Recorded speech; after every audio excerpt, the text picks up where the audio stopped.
Okay, we're on part three. Uh, Part three, we're at the middle of page 7 in move out in the condition form, move out condition. When the lease ends, you are to surrender the property in the same condition as when you received it, minus obvious normal wear and tear. That is expected. But it's very important right above that on the 7 days to get back that inventory and condition form. Take good notes on that inventory and condition form. That's important when we're going to the owner and in your defense of what's going on.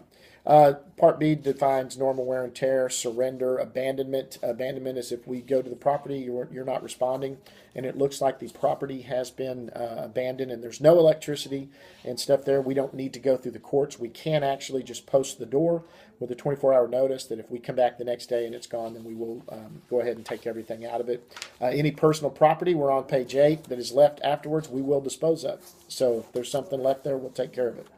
Property maintenance and general responsibilities, section 17. These are just the definition of your general responsibilities in taking care and maintaining the house. One that's of major importance is yard maintenance. You are responsible for the yard and you are responsible for taking care of the yard. If you need to hire someone to do it, that's fine. Any fines or liens or anything that comes from a city ordinance, something like that, because the yard not being maintained, unless otherwise noted by the owner, you are responsible for all of that. And in most 99% of the cases, the yard maintenance is totally on the tenant, so you would be responsible for maintaining the yard.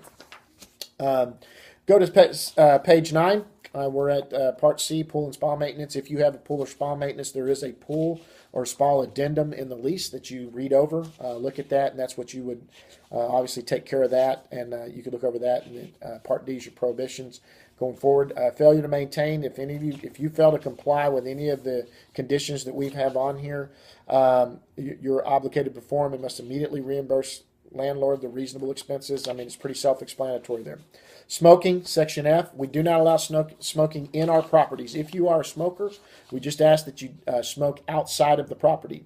Once you move out, if there is odor or anything that's associated with smoking and you smoked in the property and we need to repaint or do anything to that effect, that is going to come out of your deposit if you did not adhere to our request that you smoke outside. All of our properties are smoke-free. We ask that you smoke outside. We're on page 9, section 8 on repairs. It says all repair requests must be made in writing. Actually, there's a phone number there. If we're managing the property, it's not necessary. You can actually call us, but it is good to put everything in writing just for for covering all your bases, to have it in writing. It never hurts to put it in writing. Following through that, it just talks about the completion of repairs, payments of repair costs. There are some companies that might charge you an upfront fee of, say, $50 of any repair. Premier Properties doesn't do that. It is the owner's responsibility to handle any repairs unless the repair is caused by the tenant. If we come out for a plumbing repair, something stopped up, and we yank something out of the pipes, and it is something that you've stuck down there, obviously that repair would fall back on you. If you look at section D, and we're on page 10, number 2, down F. There's a list of items there: refrigerator, washer, dryer, ceiling fan, garage door opener. In all these cases, owners are not required to supply those for any tenant. But there are some cases where those are supplied. In a lot of them, there might be a garage door opener or a ceiling fan. In any case, if any of these have been provided for you, the owner is not obligated to pay for those. So you would, if they were to break, if something would happen to it, the owner isn't obligated to fix it. And you need to know that up front. So if there's a fridge there that has been left for you, and that fridge goes on the blink, it doesn't mean that the owner will repair that.